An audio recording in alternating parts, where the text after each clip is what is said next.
Assalamualaikum warahmatullahi wabarakatuh. Sahabat Asti Media, kembali berjumpa. Tentu saja masih bersama Abi dan Naomi. Dan insya Allah di video kali ini kita kembali akan menceritakan salah satu kisah ya, dimana kisah ini bisa dijadikan sebagai bahan untuk renungan kita, dan juga bisa dijadikan bahan untuk tauladan kita di dalam kehidupan sehari-hari. Jadi di cerita ini kita akan menceritakan salah satu kisah zaman dahulu kala. Ada dua orang waro. Tahu arti waro tuh? Tahu. Waro itu artinya kalau dalam bahasa Sunda itu apik, kalau dalam bahasa Indonesia itu hati-hati, teman. Jadi hati-hati dalam bertindak. Maksudnya hati-hati jangankan untuk memakan barang haram nih, barang yang syubhat atau yang masih ragu-ragu kehalalannya pun tidak berani. Nah, kenapa saya mengambil cerita ini? Karena memang di zaman sekarang itu nih banyak sekali orang yang menganggap enteng. Jangankan yang samar-samar, yang haram pun banyak yang berani melanggarnya. Nah, mungkin banyak di antara teman-teman yang melihat di sekitaran yang berani memakan barang-barang haram. Padahal resikonya sangat luar biasa. Dan di sini kita akan ceritakan salah satu kisah. Semoga ini bisa menjadi contoh dan bisa dijadikan sebagai sesuatu yang bisa kita renungkan dan kesananya kita amalkan ya. Alkisah, sahabat Alkisah, ada dua orang waro, yaitu orang yang benar-benar hati-hati dalam setiap langkahnya. Melakukan transaksi jual beli antara keduanya, yaitu jual beli tanah, di mana di dalam transaksi jual beli tersebut telah sah milik, sebutlah si A sebagai penjual dan si B sebagai pembeli. Setelah sah dilakukan transaksi jual beli dan sudah sah menjadi milik si B. Selanjutnya setelah terjadi jual beli tersebut sah, ya seperti biasa, berarti tanah yang tadinya milik si A sudah berpindah tangan kepemilikannya menjadi milik si B. Dan si B lantas menggarap tanahnya, teman-teman. Nah, ketika sedang menggarap tanah, ternyata di dalam tanah tersebut secara tidak sengaja ditemukan sebongkah emas.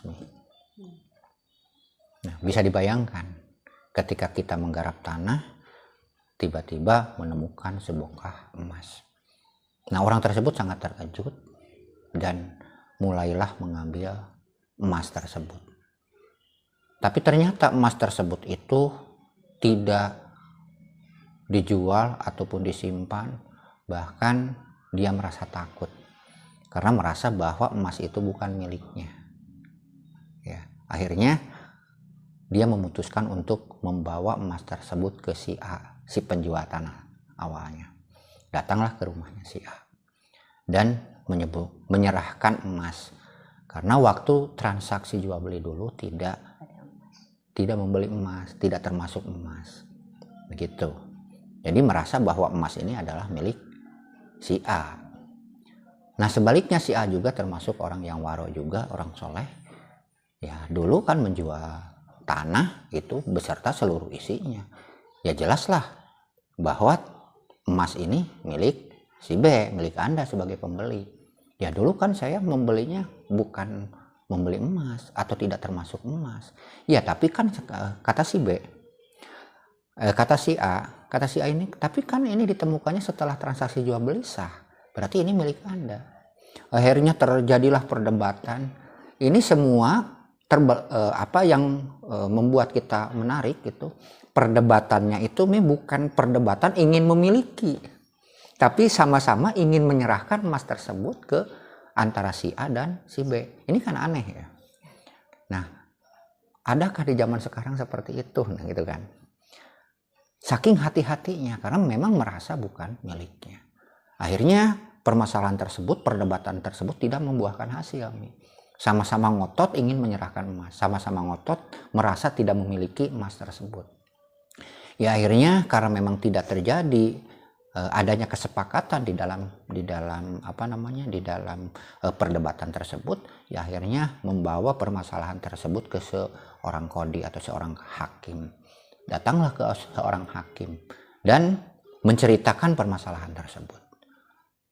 Semua sama berdebat di depan hakim juga, dan sampai si hakim itu merasa aneh dan geleng kepala dan sekaligus merasa kagum atas kejujuran masing-masing. Hakim juga awalnya bingung gitu untuk memutuskan, karena memang susah diputuskan bahwa semuanya dianggap benar oleh hakim. Ya, si A menjual tanah dengan keseluruhan isinya, ya secara otomatis milik di dalam tanah itu, termasuk apa yang ada di dalam tanah itu milik si B. Si B juga merasa bahwa membeli tanah itu ya hanya tanah, bukan termasuk emas yang ditemukannya. Nah, akhirnya si hakim punya keputusan, teman-teman, dan bertanya ke si A dan si B. Nah, sekarang saya mau tanya, karena memang ini tidak ada kesepakatan, bertanya, apakah kamu punya anak? Katanya. Ya, saya punya anak. Si A bilang saya punya anak laki-laki. Dan kamu, bertanya ke si B, punya anak tidak? Punya. Anak saya perempuan. Akhirnya memutuskan bagaimana kalau dinikahkan saja anaknya. Ya, akhirnya mereka sepakat dan emas tersebut diserahkan ke anaknya. Akhirnya jadi seolah-olah dikasih oleh keduanya. Akhirnya mereka sepakat menikahkan kedua anaknya dan menyerahkan emas tersebut ke anak mereka. Jadi akhirnya tidak ada pihak yang dirugikan ataupun diuntungkan. Akhirnya sama-sama karena semuanya diserahkan ke anaknya dan itu anak masing-masing. Nah, begitulah teman-teman. Nah, cerita ini adalah cerita yang bisa kita ambil hikmah. Betapa hebatnya orang yang soleh dan betapa hebatnya orang yang hati-hati. Berbeda, sangat berbeda dengan zaman sekarang, bahkan yang bukan miliknya pun berusaha untuk memilikinya, jangankan yang samar-samar. Dan kita simpulkan bahwa untuk hal yang berhubungan dengan barang haram ini, teman-teman, memang sangat fatal sebenarnya. Ketika kita memakan barang haram, bukan hanya urusannya dengan urusan duniawi saja, misalkan dengan hukum atau hal lainnya, tapi juga berurusan dengan ibadah kita. Karena Allah tidak akan menerima sholatnya, doanya orang yang di dalam perutnya itu termasuk ada barang haram. Dan saat ini memang kita harus ekstra hati-hati. Sangat sulit sebenarnya di zaman sekarang untuk menghindari hal-hal yang seperti itu. Ya, kita warok, kita hati-hati di dalam tindakan, tapi orang lain, teman kita, tidak hati-hati. Jadi sangat sulit. Dan kita di saat ini sebaiknya lebih banyak beristighfar, karena memang situasi yang sudah seperti ini.